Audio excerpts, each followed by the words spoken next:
A fake political group has been discovered in Montana, according to a new report. Dennis Hayes, a retired builder in Montana, received a call from a man in Arizona identifying himself as a volunteer from the Patriots Run Project, a group recruiting right-leaning conservatives to run for office. Since he received the call in February, he's been running as a libertarian against Representative Trump-leaning Republican Ryan Zink. But according to a new research report from the Institute for Strategic Dialogue, the group is bogus. The report found that it is a fake grassroots group running many accounts on Facebook without any identifiable people behind them. According to the research report, the group was managed by an unknown person or small group of people who posted content and listed the same address at a UPS store in Washington, D.C. The account ran on Meta for almost a year until the social media company removed them for violating its policies against inauthentic accounts misleading users. Despite these findings, Hayes is still running for office. What's the problem? So I read this story expecting to be outraged. This is another BS claim by one of those so-called misinformation fact-checking organizations. The candidate is real. Mm-hmm. He has a donor who paid for him to enter the race, mm-hmm. and they're trying to say like, you're fake. The whole thing's like, well, the guy running is real. Again, there's no paid actor by Russia impersonating someone. There is a candidate running. They're saying the Facebook group that supports him is inauthentic. Fine, who cares? But is it a real candidacy? What do you mean real? There's a real person running for office. So we're seeing this issue around the country where there's shadow campaigns that are being run. It was actually a criminal issue. So in Florida, they had a candidate that was put up that actually wasn't a person really running. They were a real individual, but they had the same name as another candidate, and they put them up to try to pick away votes away. This happens although I've heard of that millions of times. I mean, Again, it is a real person. It's not illegal. Someone enters the race with a similar sounding name. Now, I'm sure duplicitous rival campaigns do that on purpose, but it's still not. It is a person running for office. Yeah, but were they running a real? How are we defining real here? What do you mean real campaign? If you're on the ballot, I don't. You know, when people are donating money to a campaign and thinking that they're donating to something that's an official campaign, someone running for office, attempting to win an election, and you find out that it's a fraudulent campaign, has no intent on winning an election, no intent on actually running. Intent on winning is not a prerequisite to run. I mean, much as you might want to discourage third parties for that reason, they're just like. Nothing about his candidacy is violating. It's fraudulent if it violates. If you faked ballot signatures to get on or something, then I would say you're right. You're not a real campaign because you violated the law. But isn't that part of what this group is saying, that the group that's backing isn't a real organization? They are not saying that. Politico. That's why I'm criticizing Politico here. They're trying to make you think that, but all they're saying is the Facebook group that supports him. Mm-hmm. Not any of the, as far as I'm reading in this article, not any of the people who. Whatever steps he took to get on the ballot, the money is supported by an actual donor. The Facebook group that supports him is inauthentic in that it's run by people. Well, it's run by citizens across 14 states. So it's not even run by bots. It's just not run by people in, where is this, in Arizona? I mean, this is so lame and dumb. This is why I find this whole misinformation industry to be a cottage industry of they commit the same crimes they're complaining about going on. There's a Facebook group that is misrepresenting who runs it. That does not make the campaign invalid. Again, maybe it does, but I'm not in this article. They make no claims otherwise. I think we have now hit the X-Files point where it's question everything. Everything you see, you got to question because you don't know what's real and what's fake anymore. Is this real? Is this not fake? This is from the Politico piece. Dennis Hayes, a retired builder in Townsend, Montana, had strong libertarian leanings. I hope that's not a crime. And a bone to pick with the U.S. Bureau of Land Management. Then he got an unexpected tap on the shoulder. The call came from a man in Arizona identifying himself as a volunteer for the Patriots Run Project, and he asked this guy, which doesn't seem to be a real thing. Again, we'll get to real in a minute. Will you run for Congress? A donor then provided the $1,300 he needed to register, and since then, Hayes has been in the race. So the donor was real, the money is real, and Hayes is a real person running in a primary against Ryan Zinke, who is the former Secretary of the Interior under Donald Trump and is now back in Congress.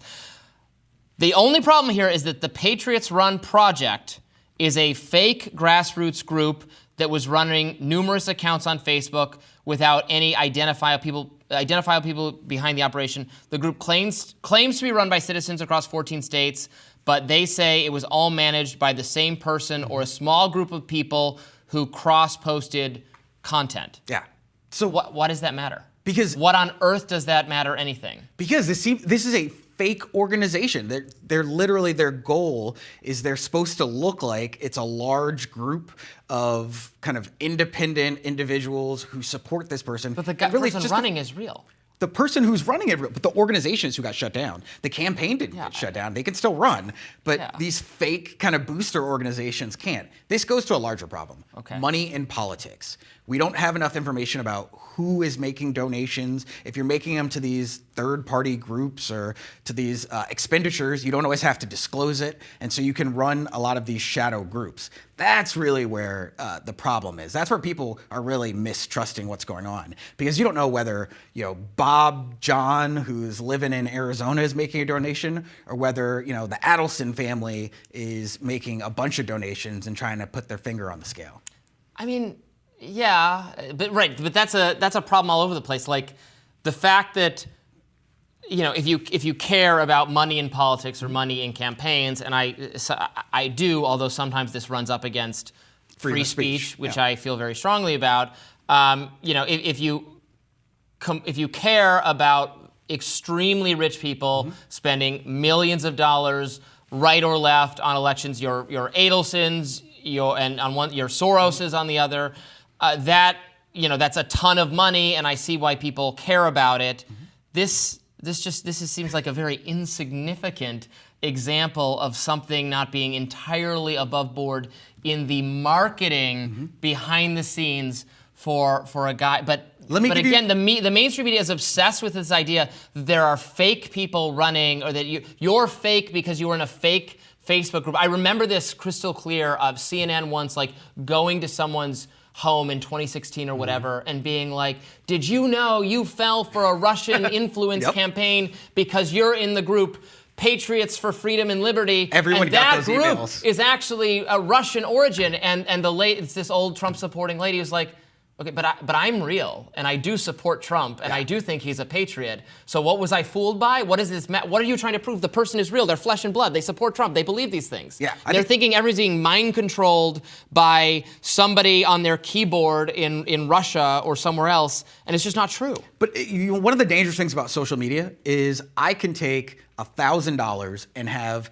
a story retweeted and reshared and micro-targeted to influence a small group of people. That's really dangerous, because if you have millions of dollars to be able to do that, then you can target people with disinformation specifically. You have the ability to influence how they're going to make decisions, not in a factual way, but in a fear-based or disinformation way. I get that there's freedom of speech, but doesn't it worry you a little bit of the ability of someone to control what information you process? No, because I watch TV and I listen to the radio, and it is 24-hour propaganda commercials for and against the Republican Party or the Democratic Party or Trump or Biden, and people just have it on all day, or they have it in their cars all day. It is nakedly advertisement and propaganda for or against things I believe, whatever. But people are just obsessed with the idea that there's something uniquely pernicious on social media, even though you're confronted with a far more vast range of opinions and, yes, some bad information. But it's just like, I don't know, I think it's condemning the latest thing. It's where there's some people have to sort through. Blame the video games. Exactly. And people have had to sort through bad information for forever. I don't see a lot of evidence that they're getting worse at it or that they're more overcome by or more gullible toward fake news or what we're calling misinformation. It seems a little hysterical to me. I had Rachel Bittkoffer on my podcast. She's a political theorist, and one of the things she talked about was the fact that low information voters are so prevalent. The average American has no idea what is going on in their government, and because there's so few people actually reading multiple sources, trying to really get to the bottom and figure out what's facts, they're just easily influenceable. And maybe that goes to a broader issue we have as a country. We need people to do their homework. Well, low information people are by definition have low information, are easily persuadable. I'm not convinced that they're more on Facebook than they are anywhere else, right? That they're because the freak out is over them being reached on social media. It seems like if you think people not having enough information or people being misled is some huge problem, I'm not sure. I don't know that the internet has made that worse. I think there are arguments that it's made that better because there's more access to information. Yeah, you have more access to information, which I think is really helpful if you're someone who's looking for answers. But if you're looking for confirmation bias, the internet is the worst possible place. That's where 4chan goes to destroy everyone's You can get a lot of confirmation bias on TV, my friend. As you know. You can. As you and I know from having been on TV networks and done right versus left panels for the years. Well, anyway, this ended up being a very interesting story. I'm glad we discussed it. We'll be back with more Rising right after this.